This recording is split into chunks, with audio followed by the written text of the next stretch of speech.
After a long decade and a half, the fifth generation of the 4Runner ends, replaced by this new sixth-gen model. As predicted, the Tacoma, Land Cruiser, Tundra, and Sequoia have shared their TNGA-F platform with the 4Runner.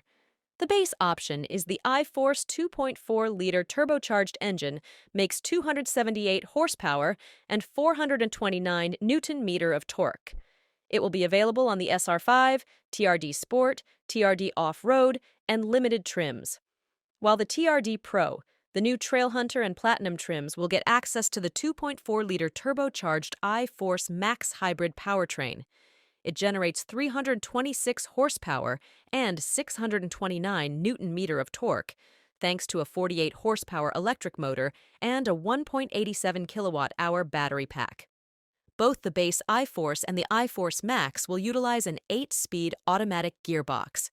Sadly, the manual gearbox option available in the Tacoma is entirely absent in the 4Runner. As before, it will be offered with rear-wheel drive, part-time four-wheel drive, or full-time four-wheel drive.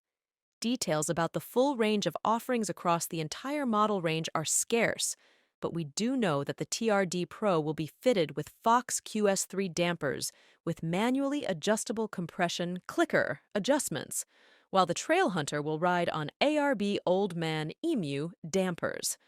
Both will have external reservoirs at the rear. Specifically, the all-new Trailhunter gets an RB roof rack, 33-inch Toyo Open Country, AT tires, a low-profile high-mount air intake, a heritage grille with a bronze Toyota script, an integrated 20-inch light bar, and color-selectable rigid LED fog lamps. Inside, the dashboard is almost identical to the Tacoma pickup truck with either an 8.0 or 14.0-inch touchscreen perched front and center.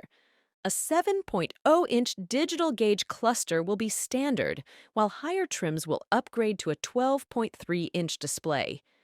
As of this writing, Toyota has not released information on pricing or fuel economy for the 4Runner, but it did confirm that it will go on sale this fall.